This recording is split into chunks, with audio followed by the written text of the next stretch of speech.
Kevin, welcome to Succession Stories. I'm excited to have you here. I was recently on your radio show, and it was interesting to be on the other side of the mic. So when you're here with me today, I'm really looking forward to our conversation, talking about your experience as an entrepreneur, growing your business, selling your business, and then what you do today as a trusted advisor with entrepreneurs and CEOs. So welcome to the show. Hey, thanks for having me. I appreciate it. Glad to be here. Great. Let's start with you. What's your background? How did you get started in owning your own business?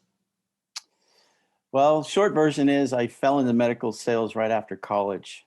I was introduced to a guy from a fraternity brother, and he said, are you a friend of Dave's? I said, yeah. He said, well, we need another guy in Pittsburgh. If you want the job, it's yours. That was my entire interview. That was the interview? That's it? That was the interview. I know a guy. Yeah, right. Yeah, so you know, right? And so I spent 11 years with that company. And I started off in doing some medical equipment service. And then 4 months later, they said, oh, you're really good showing the nurses how to use our equipment. We'll just make you a sales rep. That was my entire interview for the sales job. And so I became a sales rep and ended up becoming very, very successful with that company. I got promoted 4 times in the last 5 years I was with them.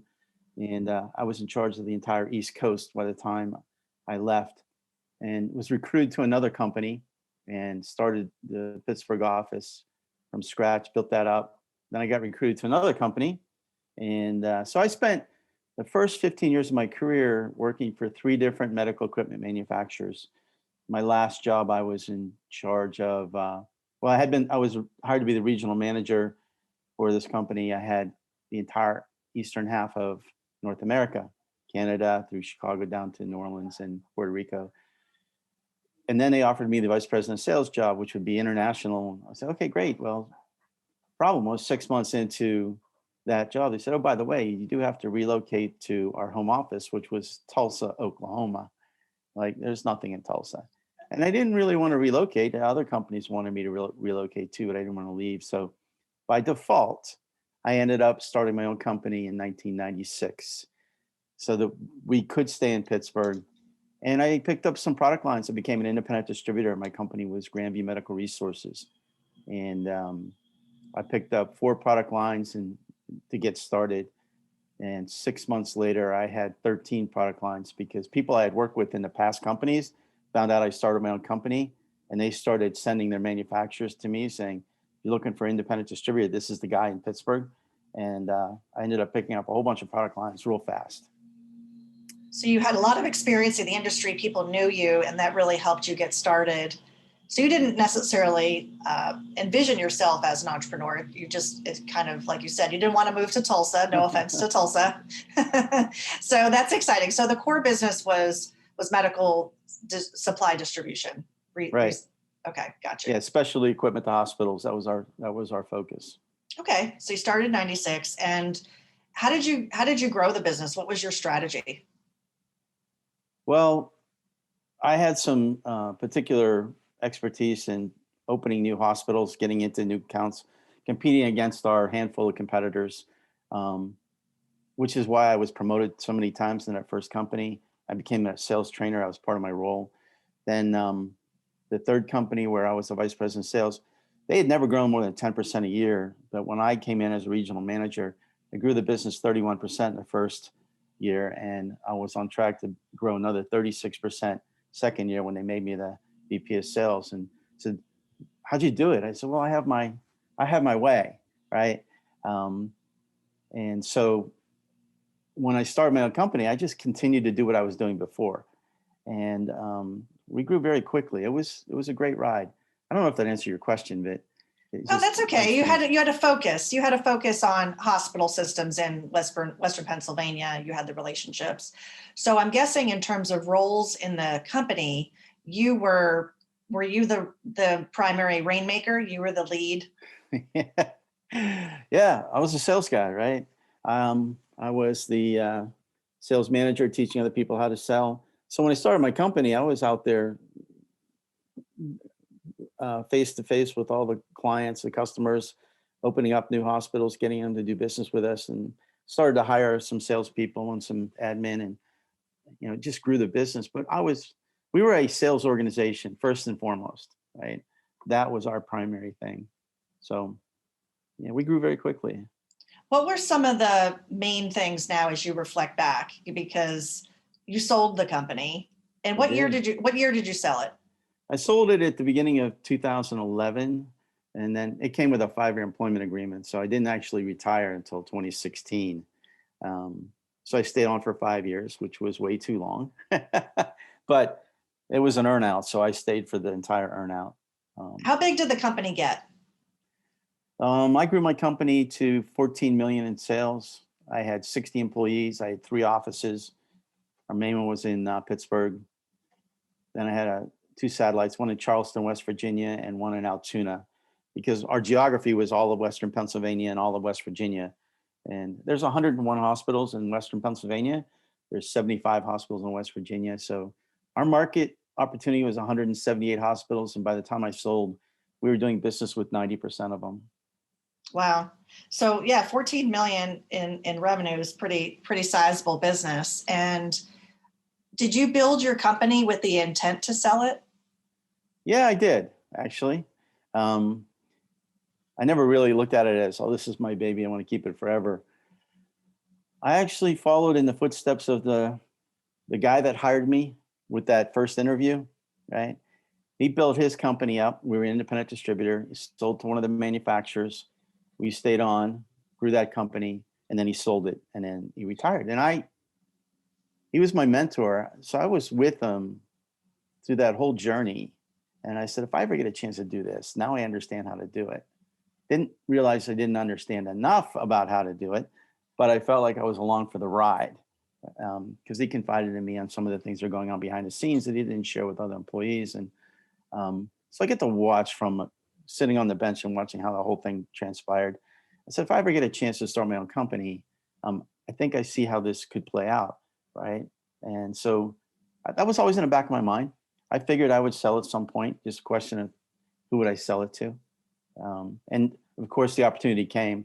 It was actually the largest manufacturer that we were representing, and who was a significant portion of my revenue. They decided to roll up all their independent distributors around the country and go direct. So they were acquiring their distributors that were doing well. And I was the #1 fastest growing distributor. So I was #1 on their hit list. And then the offices where the distributors weren't doing so well, they just terminated their contract and opened their own office. So were you contemplating a sale at that time? We call this a little bluebird. When a little bluebird comes to you and says, hey, do you want to sell? Or were you on the market at that point? No, I wasn't on the market, but I knew it was coming from that manufacturer. And I saw it as a strategic sale, right? And they approached me. I'm sorry.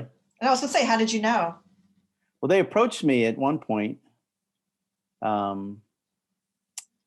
probably 5 years before I sold, and said, we are wanting to go direct. We want to roll up our distributors. We absolutely want to acquire your company when the time is right.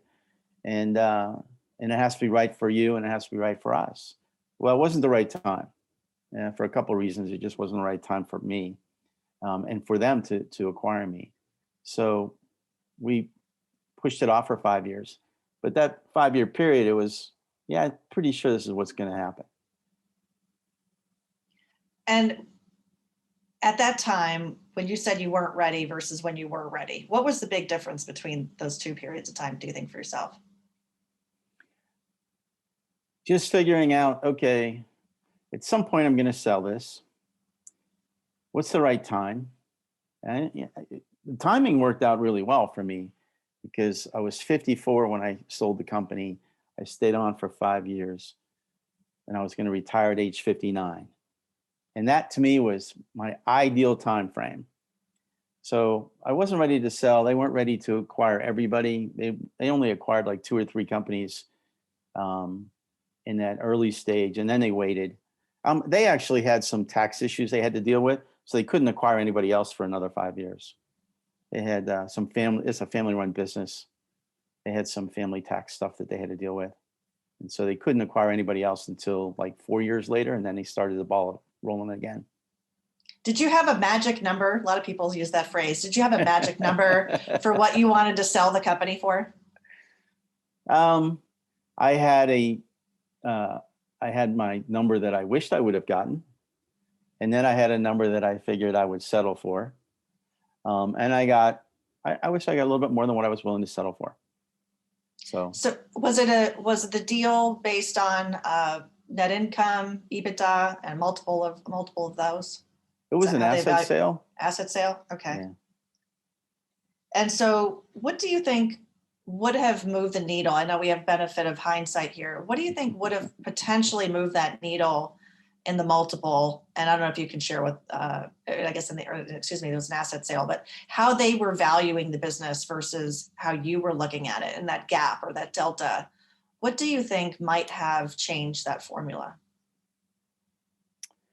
Wow, great question. Because what I know now, I wish I would have known then, right? There's a lot of things that I didn't know at the time. And I'm not dissatisfied with the deal. Don't get me wrong. I think I had a very fair deal. Could have gotten a little bit more? Probably, if I would have focused on a few things. One of the challenges that I was faced with was we were growing too fast, right? And I had a conversation with my banker. I had $1 million line of credit and I wanted to up it to 1.5 million. And he said, no. I said, but we're growing. He goes, yeah, you're growing too fast. The maximum sustainable growth rate for a distribution company is between 20 and 25% a year. And you're exceeding that right at the moment. And so you're too much of a risk, because companies that grow too fast will outstrip their cash flow. I said, yeah, that's why I'm asking for my line of credit to go up. And he said, no, you got to get control of it. And he was right. Because from that point forward, I really focused on strategic growth and intentional growth. And I was able to maintain an average annual growth rate of 23% a year. I was right there in the zone. The problem was that I already acquired some debt in order to grow the company. I was pouring all the profits back into the company, and I was also borrowing money to build the company. Well, I borrowed too much, and then I was too slow to pay it down. I should have set some more capital aside. I was pouring every penny back into the growth of the business. I was just in a big hurry. And I thought maximum value would come from the highest revenue number and the number of contracts we had with hospitals. Typically, they were 3 years worth of business. I would say that's not enough. You got to focus on a lot of other parts of the business. What you generally point out in the value builders assessment, which I wish I would have had, showing a trend of significant revenue growth is yeah, you need to have that, but that's not enough. You've got to have all these other things in place, which is what I wasn't focusing on. I was missing some things that I should have been focusing on. Had I done it differently, I would not have borrowed as much money to fund the growth of the company. I would have been more intentional, more strategic, and whatever I had borrowed, I would have paid down sooner. I would have made an intentional effort to get that down quicker. So that held things up. Yeah, no, that's, I appreciate you sharing all of that. And also your reference to this business assessment that I do with clients, and helps them see the strengths in their business, where the risks and gaps are, and also helps them see an estimate of value. How do we look at your company from the lens of a third party, right? If they're looking to acquire your business, because ultimately that's what the business is worth, is in the eyes of a potential acquirer. And of course, this is what you're referring to because you saw it from their side, the risks, right? Essentially, whether it's a strategic buyer or a financial buyer, they're looking at the predictability of your future cash flow. They're looking at your balance sheet. They're looking at some of those factors you mentioned. But what I love to talk about with folks are these 8 value drivers. What are the 8 core things that an acquirer might look at in the business to say, okay, here's some strengths. Here's some things that might, move the multiple up or might move the multiple down. And so you alluded to that. So let's spend some time on that. As you think now back to some of the challenges, I know you and I have talked kind of offline. And one of the things that we talked about was the team, right? And having the team of people around you that were supporting you on a day-to-day basis, that you weren't the chief firefighter and bottle washer and all of that. We call that the hub and spoke problem, right? Where an owner is in the center of everything. All the decisions are going through that person, the processes, the relationships, the key relationships. You had a team, right? You had 60 people, but at what point did you really think about how, this involvement for yourself? And you're probably working 70-hour weeks, I'm guessing, or even higher. I had a horrible work-life balance. Horrible. Worked all week, worked all weekend. That was not fun. Now, what did that do to your health? It wasn't healthy. I didn't take time to exercise. I wasn't eating right, and I was always working.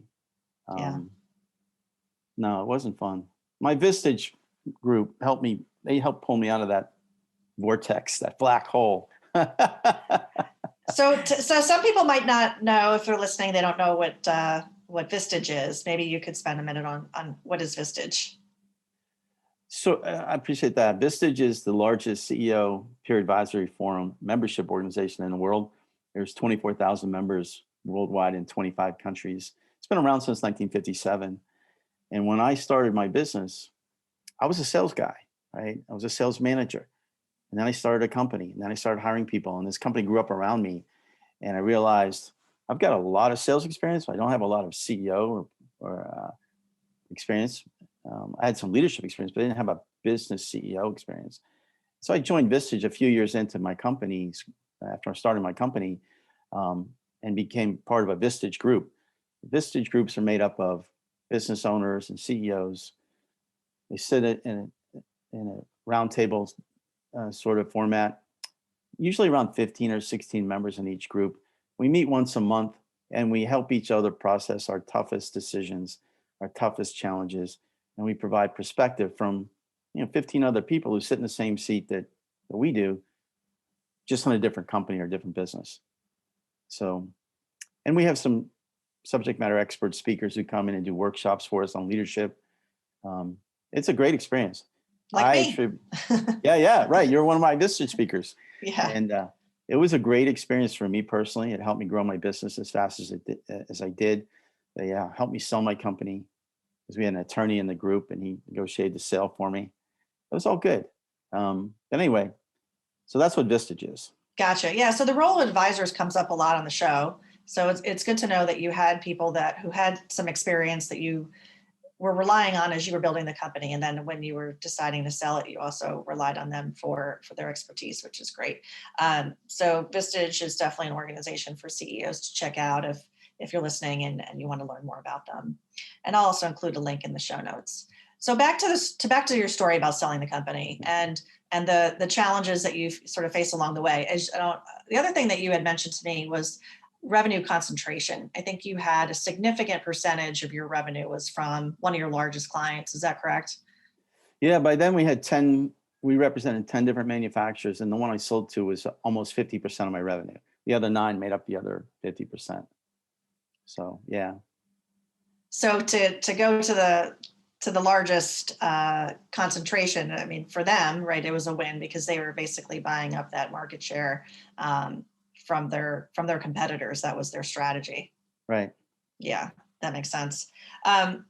Okay, well, this is really helpful. So what are the other things that you might reflect on as if a business owner is listening and they're thinking about what you said about the balance sheet, about debt, about the team and how to get more of that work-life balance?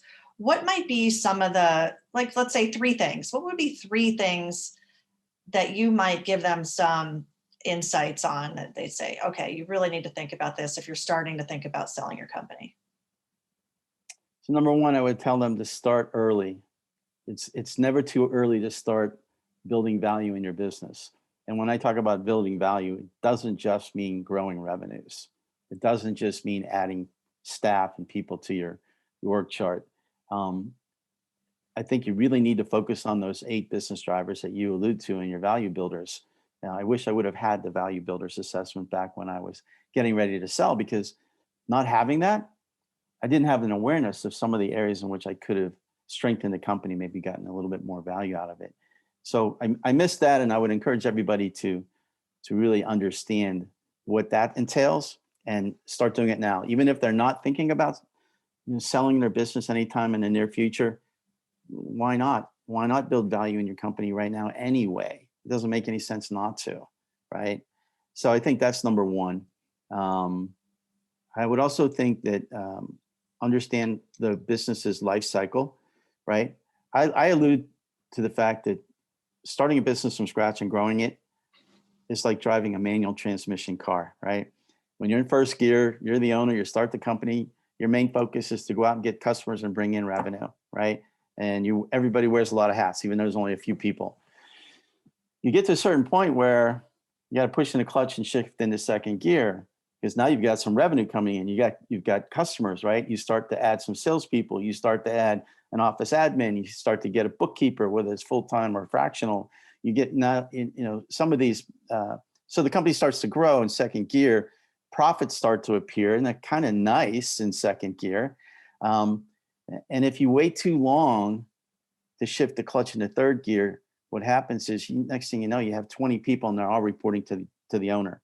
That's not sustainable long term. Leaders can only really manage maybe 6 direct reports. And when you have 10, 15, 20, now the CEO becomes the bottleneck. That owner becomes the bottleneck to the company's growth. So that's when you have to push in the clutch and shift into third gear. Third gear is when you start to bring in some professional managers. You put a leadership team in place and they start to manage the different departments.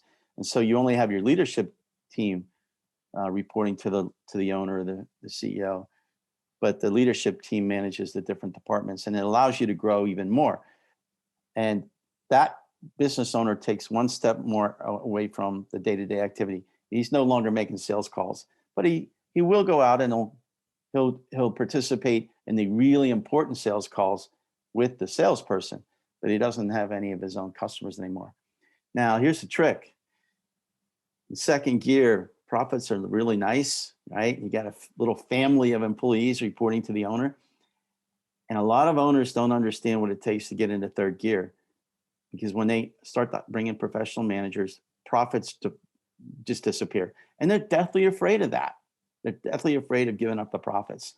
But it's necessary, because when you get the fourth gear, right, which I call overdrive, profits come back exponentially greater than they were in second gear. And the owner doesn't work in the business anymore. He has a leadership team that does all the tactical, and the owner is just a strategic visionary and makes sure that the company's moving in the right direction.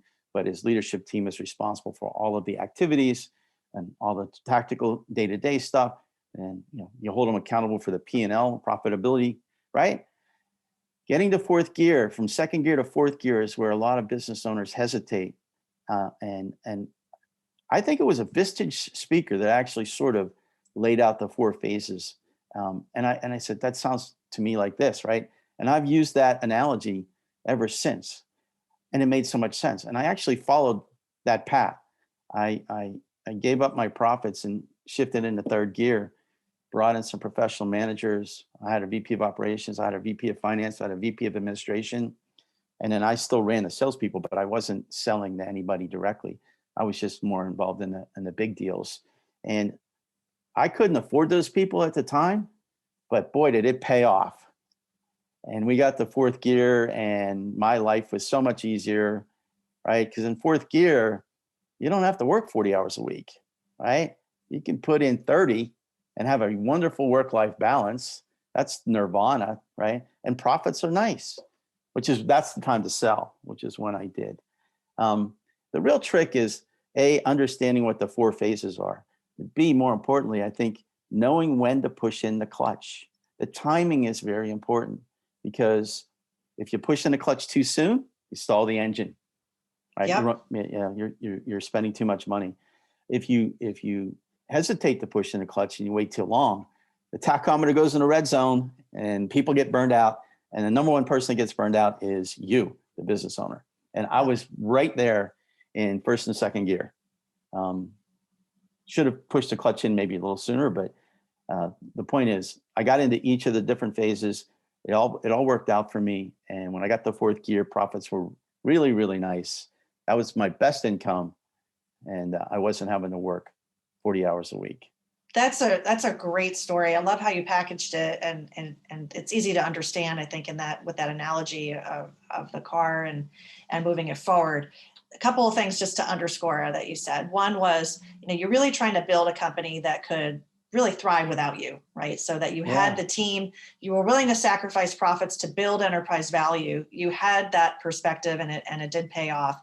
There is a difference between, right, sort of this profit-driven mindset, and we all want that, especially if we think that that's going to help build the value in the company. But these trade-offs of not hiring the more, let's say, the person with more expertise who's going to have a higher compensation package could be the wrong decision for that reason, right? Where that lower level person might not build the enterprise value for you over time. So that's a really, really important thing. And then also, surrounding yourself with that team that it could ultimately free you up to go do other things and enable you to fulfill your vision of, building this company to sell. So I appreciate you sharing those actionable ideas. I want to shift gears to, I don't use that analogy. I want to shift gears to talking about what you do today, because it's a great segue, I think. And also, I obviously know you. We worked a lot together, and I've appreciated our not only our as a colleague, but also this friendship that we're developing. So we've had a lot of conversations, and we've gotten to know each other well. I believe in your comments, and hopefully it's coming across. You're a great executive coach. What have you done after selling your business? I would love you to talk about that transition, because spoiler alert, you're a Vistage Chair, and you've now embraced this other side of working with CEOs to help them be successful. So talk a little bit about that. Why did you decide to become a Vistage Chair, and what do you enjoy the most about that role? So I appreciate that question, because I think the most fun I had as a business owner was coaching and mentoring the staff that I brought on board, especially the salespeople. I had an awesome team of salespeople, and I spent a lot of time training them, and they all became super successful. They're still crushing it out there. So they're all doing really well, and I really enjoyed the coaching and mentoring part.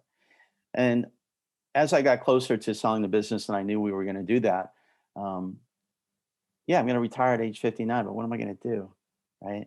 Because I don't relax well, and everybody in my family lives to 100, so that's in our genes. So what am I going to do, right?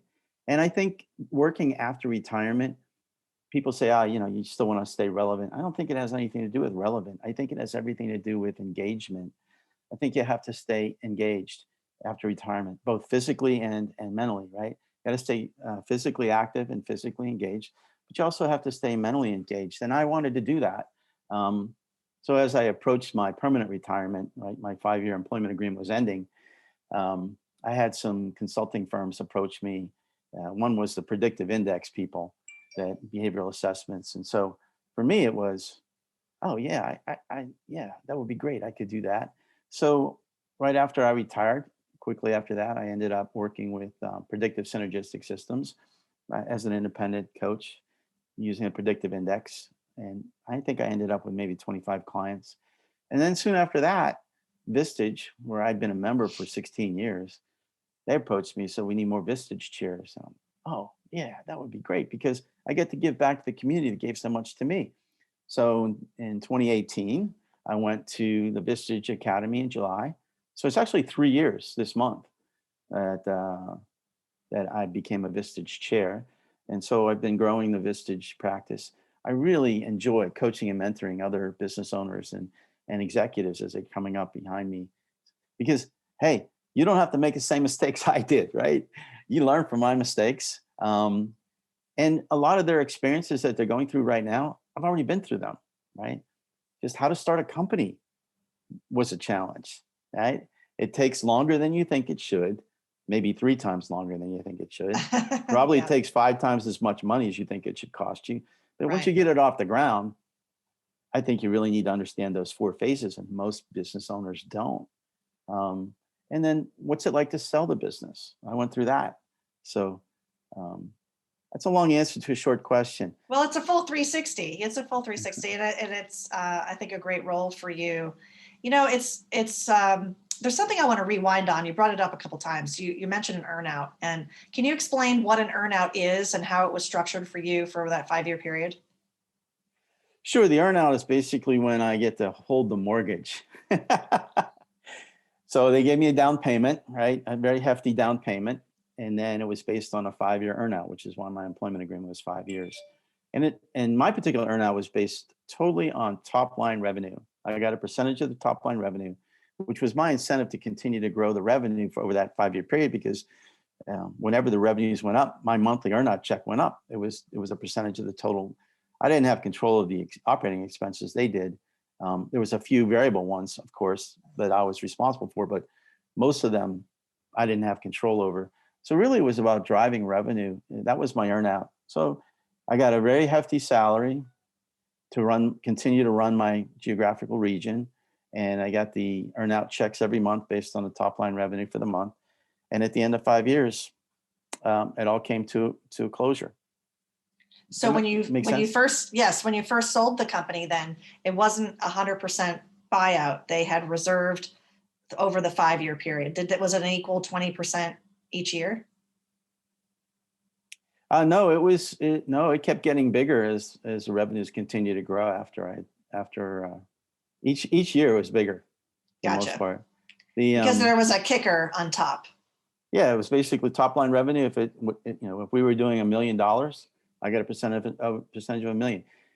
If the next month we did 1.2 million, I got my percentage was the same, but it was on 1.2 million, not 1 million.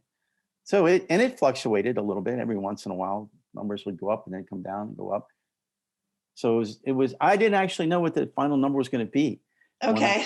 When I signed up on year 1, I didn't know what the final number was going to be in year 5, but I had the confidence that if it's based on top line revenue and we continue to grow the way we had been growing, the number is going to be pretty healthy. So really it was negotiating the down payment. That was where the negotiation came in. Gotcha. Thank you for that extra explanation. So Kevin, I love to ask everyone that comes on the show if they have a favorite quote, something that inspires you about entrepreneurship or leadership. So when I was 17, I worked for a rental company, and the boss there, he had this one quote that I've been using it my entire life. He said, "Everyone's allowed to make mistakes. You're just not allowed to make the same ones twice." and I told everybody that. And so even in my company, they thought that was my quote. They thought I came up with it. And he called that's one of my Kevinisms, as they called them. And that was one of their favorites. Because what it did was said, hey, if you make a mistake, you're not going to get chastised. Like, we just have to learn from it. Okay. So that we don't do it again. And so I think everybody really appreciated the fact that they weren't afraid to make a mistake. But guess what? We were going to have a discussion after that mistake occurred on what did we learn from it? How are we going to use that lesson going forward so we don't repeat the same mistake? And let's go forward in it with a new framework, right? And I think everybody really appreciated that. I would say my second quote, this has to do with culture, which now that I know a lot more about culture and the 8 steps to create the culture you want, drive it to your organization, thanks to David McLennan, I would say culture, there's an old saying, revenues cure a lot of ills in a company. I don't think that's true. My quote is, revenues cures the bills, culture cures the ills. Because if your revenues go up and you don't have a good culture, those problems are simply going to actually get worse as your company grows. And I think culture cures the ills within the organization. So if you have climbing revenues and you intentionally create the culture you want, your chances of being successful skyrocket. And so that's one of my other more recent quotes that I like to. I like it. I like your modification. I like your modifier on that. So if people want to reach out to you, Kevin, and get in touch and learn about what you do, what's a great way to find you online? And by the way, you should mention your radio show. Thanks. I appreciate that. So first is LinkedIn. You can find me on LinkedIn. Second is you can go to vistage.com. I will have my own website pretty soon. My email address is kevin.trout at vistagechair.com. And I would encourage everybody to tune into my radio show. It's on 101.5 FM every Tuesday afternoon at 2:30. And it's called Three Rivers Leadership. It's where I get to interview the high-performing CEOs and business owners in our Pittsburgh community and get to know their backgrounds and their leadership styles. And it's a 30-minute show. And after it airs the next day, it'll go up on the podcast world. And you can find the past episodes on podcastpittsburgh.com. And when you drop down the box of different podcasts, Three Rivers Leadership is the last one on the list. So perfect. And my episode will be there soon, so I'll be sure to include that and in the show links too, and also on my website. And because you had mentioned the Value Builder assessment, I just want to make sure people know if they are interested in getting a complimentary assessment of your business and your strengths and your opportunities, to reach out to me for that. I'd be happy to talk with you. Kevin, thank you so much for coming on the show today. It was a great lessons learned, and appreciate all your actionable ideas. So thanks again for coming. Hey, thanks for having me, and I appreciate it. Laurie, it's always great chatting with you. And I definitely enjoyed interviewing you a few days ago for my show. Yours was one of the best interviews that I've had. That's awesome. Also, because my parents were sitting in on the interview, so they were silently observing. I'm glad it went well. Kevin, thanks again for being here. All right. Thanks, Laurie.